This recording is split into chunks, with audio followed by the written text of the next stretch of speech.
Hello दोस्तों, स्वागत है आप सभी का आपके अपने यूट्यूब चैनल मैथ पॉइंट में। आज हम लोग जो है क्लास 10th के निर्देशांक ज्यामिति पढ़ेंगे, जिसमें एक्सरसाइज 7.2 का प्रश्न संख्या 2 को हल करेंगे। इससे पीछे वाले वीडियो में हमने विभाजन सूत्र के बारे में पढ़ा और प्रश्न संख्या 1 को हल किए हैं। अब हम आज जो है प्रश्न संख्या 2 को हल करेंगे।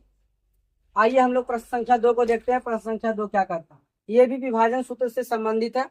आइए सबसे पहले हिसाब को पढ़ते हैं। तरह बिंदुओं 4, -1 और -2, -3 को जोड़ने वाली रेखाखंड को सम त्रिभाजित करने वाले बिंदुओं के निर्देशांक ज्ञात कीजिए।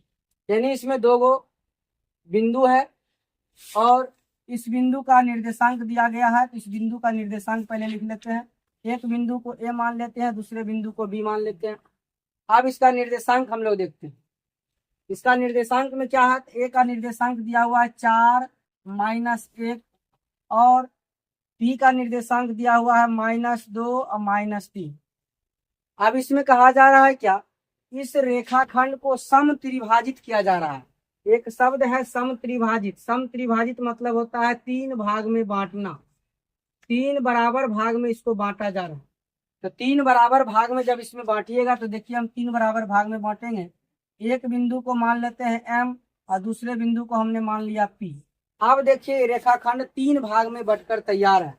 ये पहला भाग हो गया, ये दूसरा भाग हो गया और ये तीसरा भाग हो गया। यानी एक भाग ये हो गया, दूसरा भाग ये हो गया, तीसरा भाग ये हो गया। 3 भाग में बंटकर तैयार हो गया।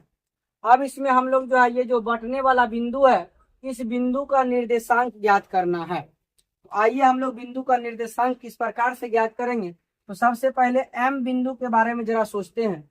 देखिए एम बिंदु के इस तरफ एक भाग है और एम बिंदु के इस तरफ 2 भाग है। कहने का मतलब हुआ कि एम बिंदु जो है यह इस ए बी रेखाखंड को 1 इधर 2 इधर यानी 1:2 में विभाजित करती है। उसी प्रकार से अगर पी बिंदु की बात करें तो पी में देखिएगा इधर 2 भाग इधर 1 भाग, यानी ई इसको 2 भाग में इधर और 1 भाग उधर यानी 2:1 में विभाजित करती है।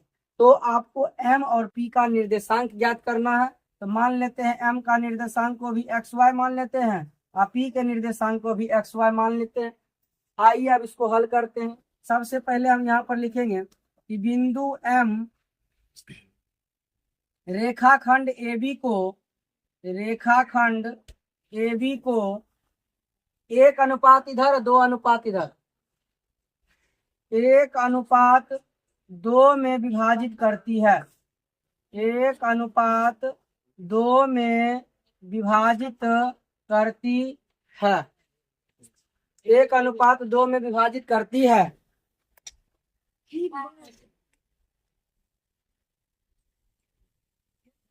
तो आइए हम लोग 1:2 में विभाजित करती है। तो अब देखिए इसको हम लोग हल करते हैं। विभाजन सूत्र के माध्यम से इसको हम लोग हल करेंगे। आइए हम लोग विभाजन सूत्र लगाते हैं। पहले x का अलग, y का अलग।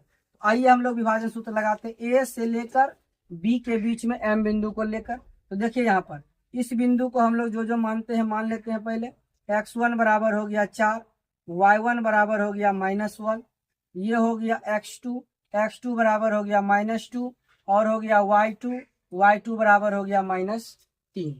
और यहाँ m1 और m2 की अगर बात किया जाए, m1 1 इधर है 2 इधर है, यानी m1 हो गया 1 m2 हो गया 2, यानी कि m1 का मान 1 m2 का मान 2। सब का मान हमने यहाँ पर लिख लिया। अब इसमें विभाजन सूत्र लगा देंगे, आराम से आ जाएगा। तो विभाजन सूत्र सबसे पहले हम लोग लगाएंगे। यहाँ लिखेंगे विभाजन सूत्र से। यहाँ पर अब हम लोग विभाजन सूत्र से चलेंगे। तो सबसे पहले x बराबर लगाएंगे। x बराबर विभाजन सूत्र में क्या होता है, तो बताए थे कल सूत्र में m1x2 प्लस m2x1 बटे होता है m1 प्लस m2। अब सबका मान रख देंगे।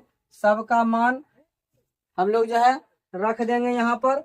सबका मान यहाँ पर रखने के बाद जो है इसको हल कर लेते हैं। आइए m1 का मान कितना है, m1 का मान देखिए 1 है तो 1 गुना x2 का मान कितना है -2 तो -2 प्लस m2 का मान है 2 तो 2 गुना x1 का मान कितना है 4 तो 4 बटे m1 प्लस m2 ये हो जाएगा 1 प्लस 2। अब यहाँ पर हम इसको गुना कर देंगे और गुना करने के बाद इसको हल करेंगे। तो देखिए इसको गुना करते हैं, 1 गुना -2 करेंगे, ये हो जाएगा कितना, ये हो जाएगा -2। उसके बाद प्लस 4 को 2 से गुना करेंगे, 4 दूनी 8, अब बटे हो जाएगा 1 और 2 को जोड़ देंगे तो 3। ये -2 में से 8 घटेगा तो ये हो जाएगा 6/3। 3 से कटा देंगे 6 को 2 बार में, यानी कि ये x का जो मान निकल गया वो आ गया x का मान 2। हमने x का विभाजन सूत्र लगा दिया। अब इसी में y का विभाजन सूत्र लगाएंगे। यहाँ पर हम लोग निकालते हैं y बराबर, जब इसका विभाजन सूत्र लगाएंगे तो सूत्र होगा m1y2 प्लस m2y1 अब बटे हो जाएगा m1 प्लस m2। अब इसमें हम फिर मान रखेंगे, m1 का मान है 1 तो रख देंगे 1 गुना y2 का मान देखिए यहाँ से -3 तो -3 प्लस m2 का मान है 2 तो 2 गुना y1 का मान कितना है -1 तो यहाँ पर रख देंगे -1 बटे m1 plus m2, m1 1 m2 2, 1 plus 2 हो जाएगा। गुना कर लीजिए, 1 गुना -3 करेंगे तो -3 प्लस माइनस हो जाएगा माइनस, 2 को 1 से गुना करेंगे 2, अब बटे हो जाएगा 1 और 2 को जोड़ देंगे तो 3। अब यहाँ माइनस माइनस होता है प्लस, चिन्ह रहेगा किसका, माइनस का। चिन्ह जब माइनस का रहेगा तो 3 2 हो जाएगा 5, 5 बटे कितना हो जाएगा 3, तो y का मान निकल गया -5 और 3। तो इस प्रकार से जो है x बराबर 2 आया, y बराबर -5/3 आया। तो इसका जो m बिंदु का निर्देशांक निकल जाएगा, m का निर्देशांक निकल जाएगा 2 और -5/3। तो इस प्रकार से जो है m का निर्देशांक 2 और -5/3 आ गया। अब हमको जो है p का निर्देशांक ज्ञात करना है कि p का मान किस प्रकार से निकालेंगे। आइए हम लोग इस तरफ जो है p का मान निकालते हैं।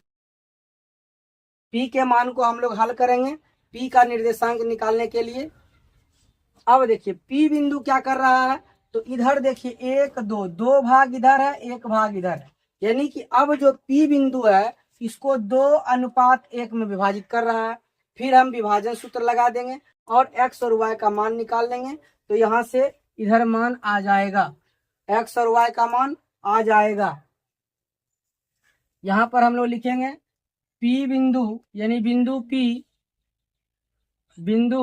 P रेखाखंड AB को, बिंदु P रेखाखंड AB को 2:1 के अनुपात में विभाजित करती है।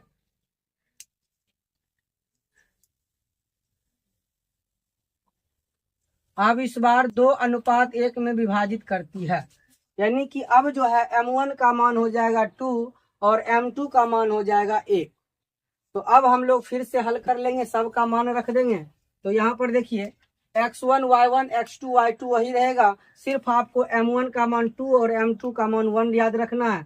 सिर्फ यहाँ पर हम दर्शा देते हैं m1 बराबर 2 और m2 बराबर 1, बाकी x1 और y1 का मान यही रहेगा, तो हम उसको दोबारा नहीं लिखते हैं। आइए अब हम लोग सूत्र लगाते हैं विभाजन सूत्र से। यहाँ पर अब हम जो है विभाजन सूत्र लगाएंगे, लिखेंगे विभाजन सूत्र से। तो विभाजन सूत्र का प्रयोग करते हैं, पहले x निकाल लेंगे। x बराबर क्या होता है, x बराबर होता है m1 x2। यहाँ पर देखिए विभाजन सूत्र लिखे हैं, यही सूत्र आपको हमेशा विभाजन सूत्र में प्रयोग करना है। तो यहाँ पर देखिए m1 x2 प्लस हो जाएगा m2 x1 बटे हो जाएगा m1 प्लस m2। अब यहाँ पर सभी का मान रख दीजिए। m1 का मान देखिए 2 है तो 2 रख दीजिए, x2 का मान यहाँ से आप देख सकते हैं -2 है तो -2 रख दीजिए, प्लस m2 का मान 1 है तो 1 रख दीजिए, इंटू x1 का मान 4 है तो यहाँ 4 रख दीजिए, अब बटे m1 प्लस m2 तो ये हो जाएगा 2 प्लस 1। ये 2 को 2 से गुना करेंगे तो -4 हो जाएगा, और प्लस 1 गुना 4 करेंगे तो 4 हो जाएगा, और 2 1 3 हो जाएगा, माइनस प्लस 0 0 बटे हो जाएगा 3, यानी x का मान कितना आ गया 0। x का मान आ गया 0। अब हमको y निर्देशांक निकालना है, तो फिर y बराबर सूत्र लगाएंगे। y बराबर सूत्र होता है m1 y2 plus m2 y1 बटे होता है m1 प्लस m2। अब इस बार हम y का निर्देशांक निकाल रहे हैं। अब y के निर्देशांक में y का सूत्र लगाएंगे और सभी मान को स्पष्ट तरीका से रखेंगे, आराम से आपका हल हो जाएगा। आइए यहाँ पर देखिए m1 कितना है 2, तो रख दीजिए 2 गुना y2, तो y2 का वैल्यू है -3, तो रख दीजिए -3 प्लस, तो प्लस m2 को देख सकते हैं 1, तो रख देंगे 1 गुना y1 का मान देखिए कितना है, तो y1 का मान है -1, यहाँ पर रख देंगे -1 बटे m1 प्लस m2 2 प्लस 1। अब इसको गुना करते हैं, 2 को -3 से मल्टीप्लाई करेंगे, 2 तिया 6 प्लस माइनस माइनस, तो माइनस का साइन हो जाएगा, प्लस माइनस माइनस, 1 को 1 से गुना करेंगे 1 बटे हो जाएगा 2 1 3, माइनस माइनस चिन्ह होगा माइनस का, लेकिन संख्या को जोड़ना है, 6 1 7 -7 बटे 3, तो ये y का मान निकल गया कितना, तो -7 बटे 3, x का मान निकल गया 0। इस प्रकार से अब जो है p का निर्देशांक जो है, तो p का निर्देशांक अगर आपसे पूछा गया है तो p का निर्देशांक हो जाएगा पहले x का मान फिर y का मान, यानी 0 -7 बटे 3। तो इस प्रकार से हम लोग जो है बिंदु m और p दोनों का निर्देशांक निकाले हैं। m का निर्देशांक 2, -5 बटे 3 और p का निर्देशांक 0, -7 बटे 3। अगर आपको वीडियो अच्छा लगे तो लाइक शेयर और कमेंट जरूर करें, और आगे आपको किस टॉपिक पर वीडियो चाहिए कमेंट सेक्शन में जरूर बताएं।